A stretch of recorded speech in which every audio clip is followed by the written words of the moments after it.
لا شریک لہ لہ الملک ولہ الحمد وہو علی کل شیء قدیر لا الہ الا اللہ وحدہ انجز وعدہ ونصر عبدہ وہزم الاحزاب وحدہ۔ لا الہ الا اللہ، اللہ کے علاوہ کوئی الہ نہیں، کوئی مشکل کشا، حاجت روا، غوث اعظم، بگڑی بنانے والا، اولاد دینے والا، رزق دینے والا، اولاد دینے والا، شفا دینے والا کوئی نہیں ہے سوائے ایک اللہ کے۔ اور وہ اللہ کتنے ہیں؟ نہ دو ہیں، نہ تین ہیں، نہ چار ہیں، نہ پانچ ہے، وحدہ، وہ اللہ عز و جل اکیلا ہے، لہ الملک، بادشاہت بھی اس کی ہے، تعریفیں بھی اس کی ہیں، وہو علی کل شیء قدیر، اور وہ ہر چیز پر قادر ہے۔ لا الہ الا اللہ وحدہ، اللہ کے علاوہ، اس تنہا اللہ کے علاوہ کوئی الہ برحق نہیں ہے۔ انجز وعدہ، اس نے اپنے وعدے کو پورا کیا، اپنے بندے کی مدد کی، اور سارے لشکروں کو اس اکیلے نے شکست دے دی۔ وہ اللہ عز و جل، اس کی توحید کے یہ ترانے گائیے، اور پھر صفا پہاڑی سے اتر کر اب مروہ کی طرف چلیں، جہاں سبز لائٹیں ہیں، یہاں پر دوڑنا سنت سے ثابت ہے، اور یہ عمل بھی خاص مردوں کے لیے ہے، عورتوں کے لیے نہیں۔ مروہ پہاڑی پر چڑھیں تو وہی عمل دہرائیں جو آپ نے صفا پر کیا تھا، اور اللہ عز و جل کی کثرت سے حمد و ثنا بیان کریں صفا اور مروہ کے درمیان۔ حجر اسود سے آپ چلے تھے طواف کے لیے، تو آپ کا چکر کہاں پورا ہوا تھا؟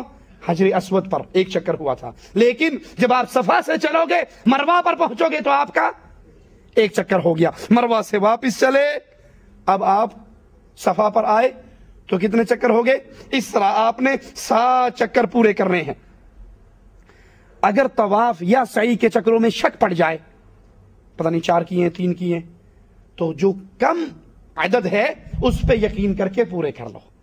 اگر شک پڑ جائے 4 ہیں یا 3، 6 ہیں یا 5، تو جو کم عدد ہے 5 کا ہو، 3 کا ہو، 2 کا ہو، اس پہ اعتبار یقین کر کے باقی چکر کو پورا کر لو۔ صحیح کے 7 چکر پورے ہونے کے بعد عمرہ کرنے والا یا حج تمتع کرنے والا وہ مروہ پر آئے اور اپنے بال کٹوائے۔ اس کے لیے اختیار ہے، چاہے تو اس طرح پھروا دے اور چاہے کٹنگ کروا دے۔ جس نے اپنی ٹنڈ کروائی، اللہ کے نبی نے اس کے لیے 2 مرتبہ مغفرت کی دعا کی، اور جس نے کٹوائے اس کے لیے 1 مرتبہ۔ کچھ لوگوں کو آپ نے دیکھا ہوگا وہ کینچی ساتھ لے جاتے ہیں، کہتے ہیں 10 ریال بچا لو۔ وہ وہیں کھڑے ہو گئے کہ ہاتھ میں پکڑاتے ہیں، وہ ادھر سے کاٹ دیا، ادھر سے کاٹ دیا، ادھر سے بھی 2-4 کاٹے اور معاملہ خلاص ہو گیا۔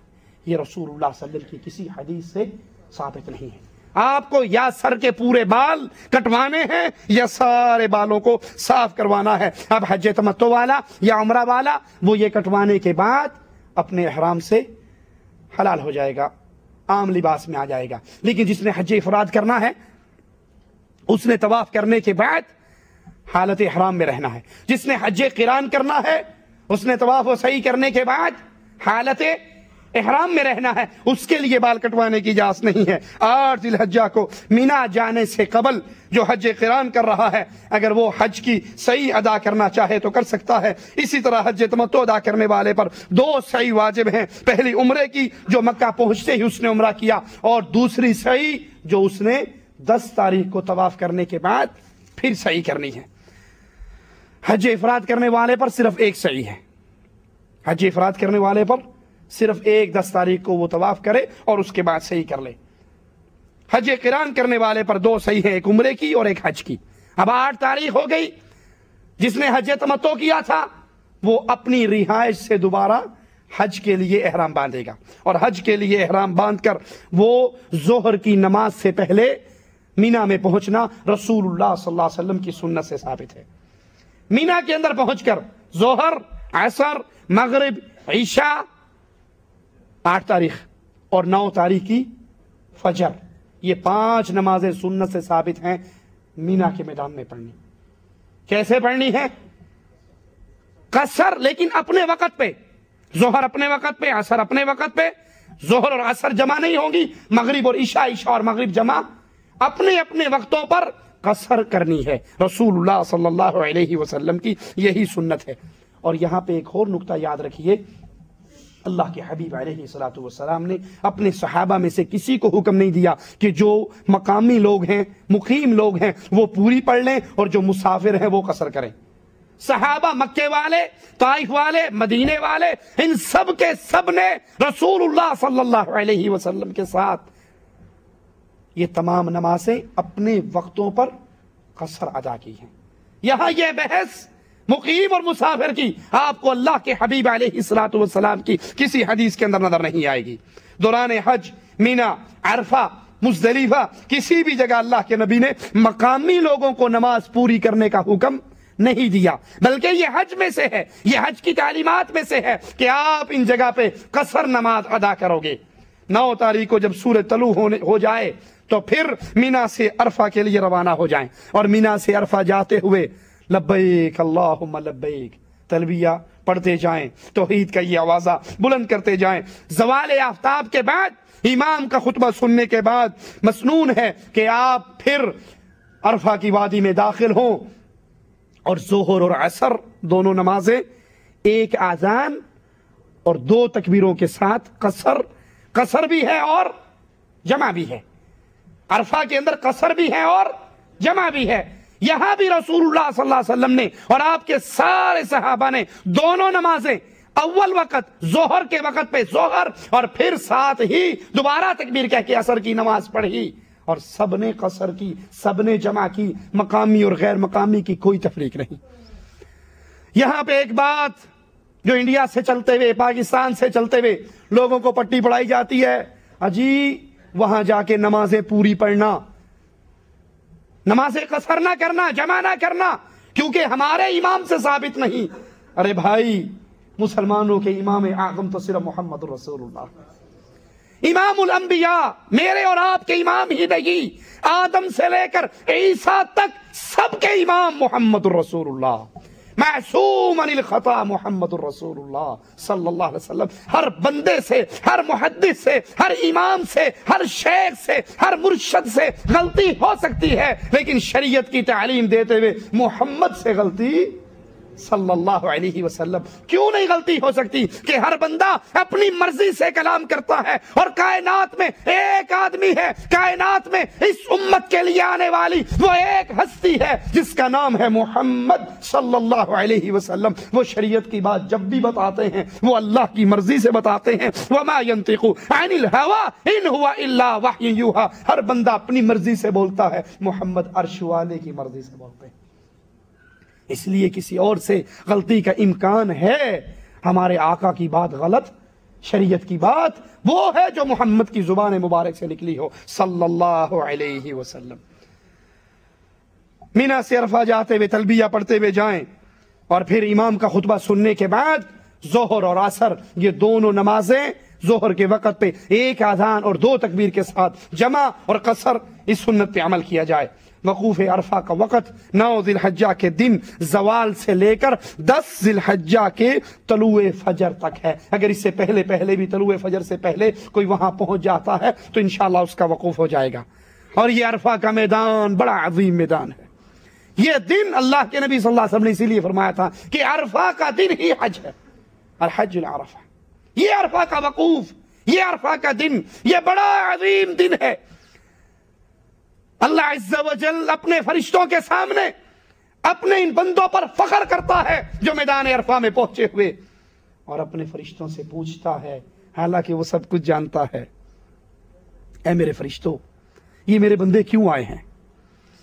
شیطان عرفہ کے میدان میں اپنے سر پہ مٹی ڈالتے ہوئے اور ذلیل ہوتے ہوئے دوڑتا ہے اور آواز لگاتا ہے، افسوس، میں نے ان کو گناہگار کرنے کے لیے کتنے پاپڑ بیلے تھے، اور آج اللہ عز و جل نے ان کے سارے گناہوں کو معاف فرما دیا۔